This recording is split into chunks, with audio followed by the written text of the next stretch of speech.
Let's continue our study through the book of First Corinthians. We are in chapter 10 today. Let's get started. Moreover, brethren, I do not want you to be unaware that all our fathers were under the cloud, all passed through the sea, all were baptized into Moses in the cloud and in the sea, all ate the same spiritual food, and all drank the same spiritual drink. He's talking about the Jews that followed Moses through the desert, that they also followed the cloud that was before them or even around them at sometimes, the cloud that led them to where they needed to be, the cloud who was God, who would stop where they needed to stop and then continued on when they needed to continue. That's the cloud. So they passed through that, they passed through the sea, the Red Sea, and they were baptized into Moses basically as they were following in Moses through the cloud and in the sea. Um, Continuing, for they drank of that spiritual rock that followed them, and that rock was Christ. Now, this actually talks about the rock. There was twice when first time God told Moses, because they were thirsty, the people were thirsty, God told Moses to strike a rock with his rod, and he did. Water gushed forth, and they drank. And then the second time in Numbers, God told him to speak to the rock, but Moses, in his anger, decided he's going to strike the rock like the first time he did. And God, of course, was displeased with that. But anywho, that was also alluding to Christ here. This is what Paul is saying, that that was a foreshadowing of Christ because Christ was struck, meaning when he died and went to the cross, when he was beaten, when he was scourged, when he was spat on, and then he was crucified. That was that striking of that rock. And the second time, God told Moses to speak to the rock, which meant that when we go to Christ, we could speak to him to accept him as our Savior rather than having to have him struck again because what he did on the cross, that was a one done deal. That was all that was needed in order to pay for all sin. And so that's what he was talking about here. So let's continue. Verse 5. But with most of them, God was not well pleased, for their bodies were scattered in the wilderness. He's saying basically that as they were going through the wilderness, the Jews, there were people who decided to go into idolatry or complain or mumble and grumble, or there were also cases where they would be intermingling with the people of land that they were not supposed to. And because of that, God killed them. God took their life, or they would die from a plague because God brought that plague upon them for the sin that they committed. And we'll talk about some of the sin that they committed here. So, verse 6 now these things became our examples.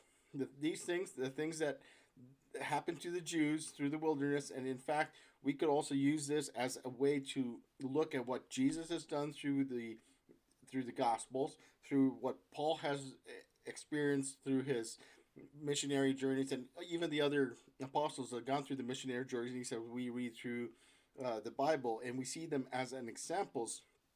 And what do we have these examples for?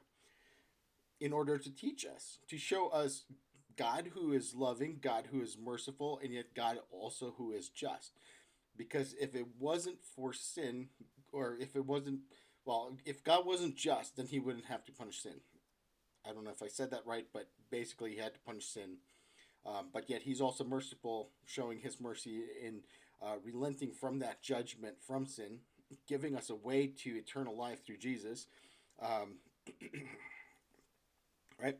So let's continue. So now these things became our examples to the intent that we should not lust after evil things as they also lusted. So the thing I want to talk about here is lust, because whenever we hear lust, we're always thinking about the sexual promiscuity, sexual sin, that type of thing. But here we could also see lust after evil things.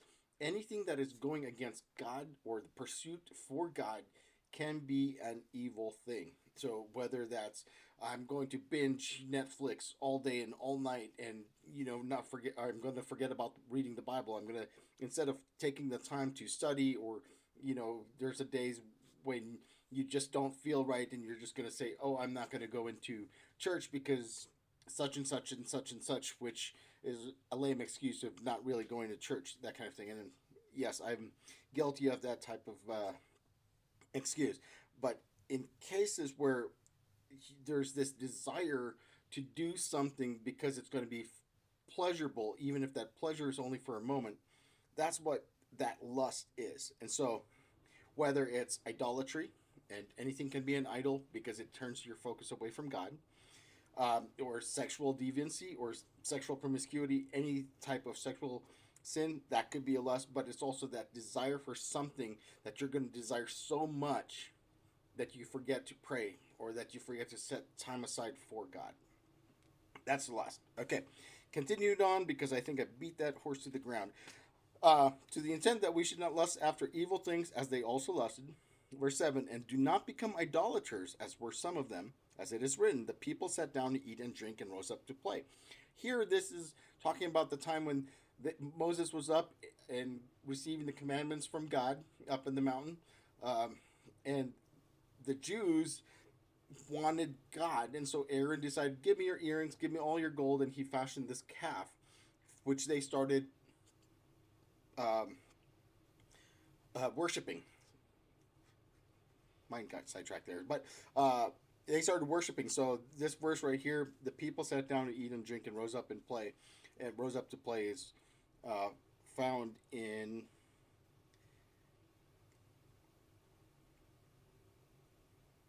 Exodus chapter 32, verse 6. If you wanted to check that out. Verse 8. Nor let us commit sexual immorality, as some of them did. And in one day 23,000 fell. Now this part right here is actually from Numbers 25, chapter 9. But you also read chapter 1 to see the context of what happened. I mean verse 1. 25, Numbers 25, 1. And then verse 9. Verse 9 actually talks about 24,000 fell. But 24,000 fell with a plague. Here, Paul is saying that in one day 23,000 fell, which meant that another 1,000 people died for either from that plague that was caused by this idolatry, the sexual immorality, and then you got the 23,000 that died in one day because of that plague that God allowed for them to be punished. All right, let's continue. Verse 9, nor let us tempt Christ, as some of them also tempted and were destroyed by serpents.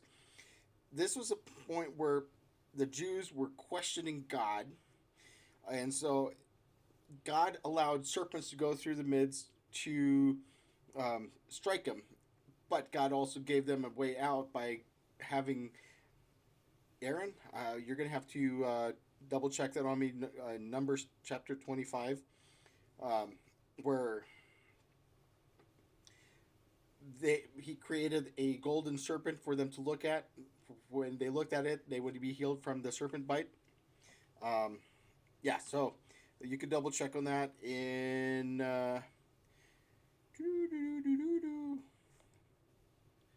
Numbers 21, actually. Numbers 21. All right, continued.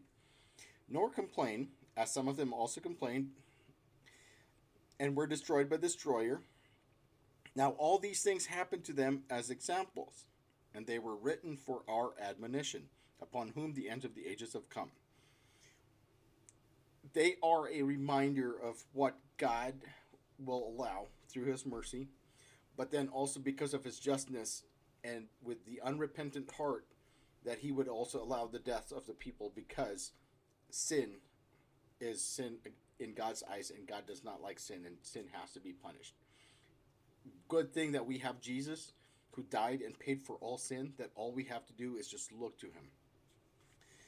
He's the end of the ages that have come. Excuse me.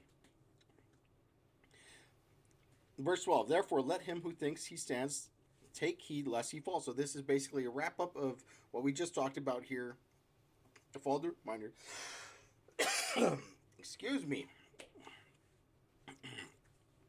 That do not be very careful about pride that could also set in your heart, thinking that you're above anyone else because you're not a sexual immoral. You don't have idols or anything like that, because there is a possibility. And we'll go through the next few verses that actually why he says take heed lest he fall. So if you think that you're above anybody else, be careful because it's likely that you might fall. Why? Because verse 13 says, "No temptation has overtaken you except such as is common to man." So anyone could actually be tempted for certain things. But God is faithful, who will not allow you to be tempted beyond what you are able. So here's a thing about there's a saying that says God will not give you more than you can handle. And I think that was taken from this verse right here where it says God will not allow you to be tempted beyond what you are able. Meaning you can be given something more than you are able because your trust in God is strong. But in the case where it comes to the temptation, God will hold back temptations from you because he knows that you're not going to be able to handle the temptation. But with the temptations that come to you, what happens? We continue. It says, "But with the temptation will also make the way of escape, that you may be able to bear it." So remember, it's the temptation of wanting to do something, whether it's sexual morality, idleness, or even the lustful, well, any type of lustful activities, whether it's to an idolatry or anything like that, right? There are so many different temptations that we could get through, and pretty much it's very similar each and every day. But with a temptation, God gives us a way for us to be able to escape that temptation so we do not fall. So take heed that those who think that you are strong, you are well off because your faith is strong or anything like that, be careful because you might fall into that temptation in that gap. And with that, I think I'm going to stop here for now because there is still a lot more to cover, and I've hit the 12-minute mark. So I'll let this be for now, and y'all be blessed. We will continue next week. If you have any questions, go ahead and comment or reach out to me if you got my number.